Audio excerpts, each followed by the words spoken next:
Attendance के module को अगर आप देखें, अटेंडेंस ऊपर जो मेन्यूज दिए हैं उसके ड्रॉप डाउन मेन्यू में आपको अटेंडेंस का ड्रॉप डाउन मेन्यू नज़र आएगा। जब आप इस पर क्लिक करेंगे तो इसमें आपको अटेंडेंस से रिलेटेड सारी इंफॉर्मेशन सॉफ्टवेयर की विजिबल हो जाएंगी। इसमें जो सबसे पहला काम अटेंडेंस शुरू करने से पहले है वो है अटेंडेंस ऑप्शन आपने सेट करने हैं। आप अटेंडेंस ऑप्शन को ओपन करेंगे और अटेंडेंस ऑप्शन को ओपन करके यहाँ पे सबसे ऊपर आपको नजर आएगा अटेंडेंस स्टेटस। अटेंडेंस स्टेटस दो तरह के सॉफ्टवेयर में अवेलेबल है, एक एक्सेप्ट ओनली इन टाइमिंग और दूसरा except both in and out timing. अब इन दोनों में डिफरेंस ये है कि एक्सेप्ट ओनली इन टाइम का मकसद ये है कि जिस वक्त कोई स्टूडेंट आके अपना कार्ड पंच करता है अटेंडेंस के पर्पस के लिए, तो उस वक्त जैसे ही वो कार्ड पंच करेगा उसकी अटेंडेंस मार्क हो जाएगी और वो आज के दिन में प्रेजेंट कहलाएगा। ये है सिर्फ ओनली इन टाइमिंग के ऊपर, यानी फर्स्ट टाइम जब स्टूडेंट अराइव होता है तो उसने अपना कार्ड जो है वो पंच करना है। Except both in and out timing का मकसद ये है कि जिस वक्त स्टूडेंट जो है वो आके इंस्टीट्यूट में या किसी भी एकेडमी में अपना कार्ड पंच करेगा तो उस वक्त सिर्फ सॉफ्टवेयर उसका इन टाइम कंसिडर करेगा, और जिस वक्त वो इंस्टीट्यूट या एकेडमी से एग्जिट होगा उस वक्त उसको अपना कार्ड पंच करना मैंडेटरी है। अगर वो ऐसा नहीं करता तो सॉफ्टवेयर उसको प्रेजेंट कंसीडर नहीं करेगा। तो both in and out timing के अंदर जो है वो इन एंड आउट दोनों एंट्रीज करना मैंडेटरी है सॉफ्टवेयर के अंदर। और जिस वक्त भी स्टूडेंट जो है वो अपना कार्ड पंच करता है अराइवल के वक्त और जिस वक्त डिपार्चर के वक्त अपना कार्ड पंच करता है, उस ड्यूरेशन के बीच में जो क्लासें होंगी वो जो है प्रेजेंट कैलकुलेशन के अंदर अवेलेबल होंगी, यानी वो present कहलाएंगी।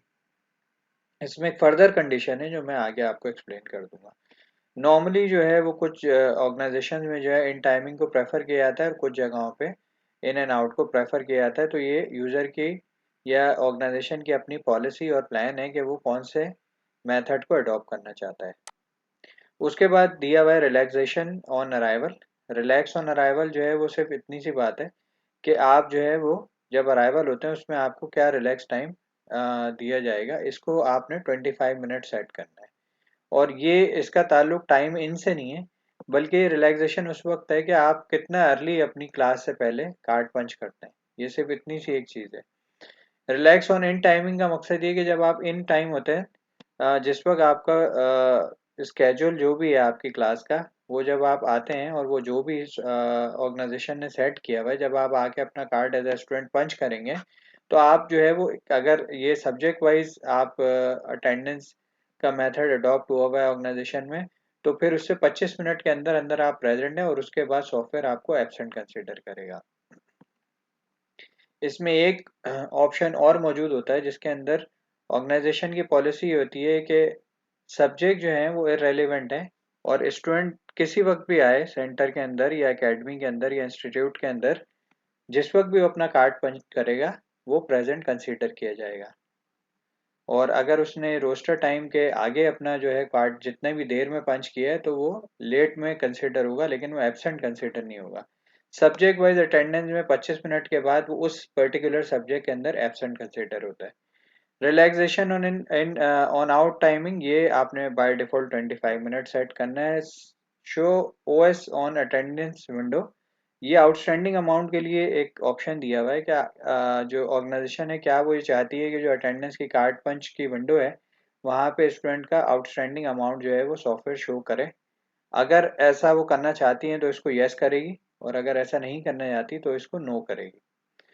Send SMS sending type, इसमें दो तरह की टाइप है, एक लिमिटेड और एक डिटेल्ड।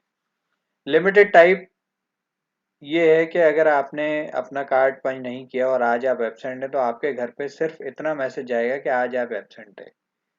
और अगर आप डिटेल्ड को सेलेक्ट कर लेती है ऑर्गेनाइजेशन तो फिर आपका सब्जेक्ट वाइज अगर रोस्टर बना हुआ है तो सब्जेक्ट वाइज जो है वो डिटेल में मैसेज पेरेंट को और जिस जिसका नंबर जो है सॉफ्टवेयर के अंदर डाटा में रिकॉर्ड हुआ हुआ है उसको ये मैसेज जाएगा कि आप किन किन सब्जेक्ट के अंदर आज एब्सेंट है। लेकिन ये कंडीशनल है उस सिनेरियो में जब आपका जो रोस्टर है ऑर्गेनाइजेशन का वो सब्जेक्ट वाइज बना हुआ हो। नॉर्मली जो है वो ज़्यादातर लोग प्रेफर लिमिटेड को करते हैं, बट अगेन ये ऑर्गेनाइजेशन की पॉलिसी है कि वो क्या करना चाहती है। Send SMS when student in and out and in only, इसका मतलब ये है कि जब एक स्टूडेंट आके अब सेंटर के अंदर या इंस्टीट्यूट के अंदर या एकेडमी के अंदर अपना कार्ड पंच करेगा, तो उसी वक्त जो है एक अराइवल का मैसेज जो है उसके फादर और गार्जियन को रिसीव हो जाएगा कि स्टूडेंट जो है वो सेंटर के अंदर, एकेडमी के अंदर या इंस्टीट्यूट के अंदर या स्कूल के अंदर अराइव हो चुका है। अगर आप सिर्फ इनको सेलेक्ट करते हैं तो सिर्फ एक दफ़ा जो है अराइवल के ऊपर पेरेंट को और गार्जियन को या जिसको भी सेलेक्ट किया होगा उसको मैसेज जाएगा। अगर आप इन एंड आउट सेलेक्ट कर लेते हैं तो जितनी दफ़ा भी कार्ड पंच होगा हर कार्ड पंच के ऊपर मैसेज पेरेंट को रिसीव होगा। अब इन एंड आउट की सबसे अच्छी एग्जांपल ये है कि एक क्लास है जो कि 4 बजे जो है वो स्केड्यूल्ड है और एक स्टूडेंट आके 4 o'clock पे अपनी क्लास का जो है वो कार्ड पंच करता है उसको अटेंड करने के लिए। तो उसके जो घर पे मैसेज आएगा वो ये आएगा कि वो 4 बजे सेंटर के अंदर, एकेडमी के अंदर या इंस्टीट्यूट के अंदर अराइव हो गया। आप 4 से 5 वो उस क्लास को लेता है और 5 बजे के बाद उसके पास एक ब्रेक है और 6 बजे उसकी नेक्स्ट क्लास है। अगर इस सिनेरियो में वो स्टूडेंट जो है वो सेंटर से, एकेडमी से, स्कूल से, इंस्टीट्यूट से बाहर जाना चाहता है और तो और ऑर्गेनाइजेशन ने ये मैंडेटरी कंडीशन रखी है कि उसने कार्ड पंच करना है, तो जैसे ही वो कार्ड पंच करेगा तो पेरेंट को और गार्जियन को ये मैसेज रिसीव हो जाएगा कि स्टूडेंट अब सेंटर से बाहर जा चुका है। दोबारा अगर स्टूडेंट वहां पे अराइव होता है तो उसको अपना कार्ड पंच करना मैंडेटरी है। इससे होगा ये कि जब वो कार्ड पंच करेगा तो दोबारा अराइवल का मैसेज फादर और गार्जियन को रिसीव होगा और इससे उन्हें ये असर्टेन करने में आसानी होगी कि कितनी देर स्टूडेंट जो है वो इंस्टीट्यूट से बाहर रहा। इसी तरह जब वो दोबारा सेंटर से बाहर जाएगा तो फिर आउट का मैसेज जाएगा। अब इसमें एक ट्रिक ये होती है कि जब फर्स्ट टाइम स्टूडेंट ने आके अपना कार्ड पंच किया तो अराइवल का मैसेज चला गया। सेकंड टाइम जब वो डिपार्ट हो रहा था या वो बाहर जा रहा था, उसने लेफ्ट हो रहा था, उस वक्त उसने अपना कार्ड पंच नहीं किया। सॉफ्टवेयर के हिसाब से स्टूडेंट अभी भी एकेडमी के अंदर है, हालांकि वो बाहर जा चुका है। ये एक ऑर्गेनाइजेशनल सिक्योरिटी चेक है कि आपने लाजमी तौर पे वो कार्ड पंच स्टूडेंट से कराना है अगर आप मैसेज सेंड करना चाहते हैं। अगर आप नहीं करना चाहते तो फिर आप इसको इन ओनली पे रखें, लेकिन अगर आप करना चाहते हैं तो आउट पे करें। इसी को फर्दर एक्सटेंड अगर मैं करूं तो दोबारा अब स्टूडेंट अराइव हुआ, उस वक्त उसने कार्ड पंच नहीं किया तो अब पेरेंट को ये अराइवल का मैसेज नहीं जाएगा और पेरेंट यही समझेगा कि स्टूडेंट इस वक्त अभी तक जो है वो सेंटर से बाहर है, हालांकि वो दोबारा अराइव हो चुका है वहाँ। और अब लास्ट टाइम जब वो जो है स्टूडेंट अपनी पूरी क्लासेस खत्म करने के बाद और सारा कुछ करने के बाद दोबारा अपना कार्ड पंच करता है आउट पे, तो इस वक्त सॉफ्टवेयर फिर अराइवल का मैसेज जो है वो पेरेंट को भेज देगा कि स्टूडेंट अराइव हुआ है। अब यहाँ पे जो है वो मैनेजमेंट को काफ़ी स्ट्रिक्ट इन एंड आउट की पॉलिसी बनानी पड़ेगी अगर आपने इन एंड आउट पे मैसेजेस सेंड करने हैं। अगेन ये वही वाली बात है कि ऑर्गेनाइजेशन टू ऑर्गेनाइजेशन ये चीज़ें डिफर करती हैं और एज पर जो भी ऑर्गेनाइजेशन की पॉलिसी है वो उसी चीज़ को अडॉप्ट करेगा। इसके नीचे अगर आप देखें तो आपको when student punch send SMS to student father guardian, ये तीनों ऑप्शन दिए हैं। अगर आप तीनों को मैसेज भेजना चाहते हैं आप तीनों पे चेक लगाएंगे। अगर आप फादर को मैसेज भेजना चाहते हैं तो आप सिर्फ फादर पे चेक लगाएंगे। अगर आप फादर और गार्जियन दोनों को मैसेज भेजना चाहते हैं तो उस पर चेक लगाएंगे।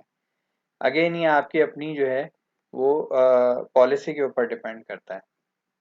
उसके नीचे एम्प्लॉय का एक छोटा सा मेन्यू दिया हुआ है जिसमें रिलैक्सेशन इन टाइमिंग, ये स्कूल के लिए नॉर्मली यूज़ किया जाता है, जिसमें रिलैक्सेशन और इन टाइमिंग जो है वो आप टाइम सेट कर सकते हैं कितनी देर तक जो है वो रिलैक्सेशन है एम्प्लॉय के एंटर होने के लिए किसी भी स्कूल, इंस्टीट्यूट, एकेडमी, सेंटर, ये आप सेट कर सकते हैं टाइम। डिडक्ट 1 डे, ये इसका ताल्लुक पे रोल से है कि अगर आपने यहाँ ये सेट कर दिया कि 3 लेट के ऊपर जो है वो एक डिडक्शन हो जाए, एक डे की ऑफ हो जाए, तो वो जो रूल आप यहाँ से सेट कर सकते हैं।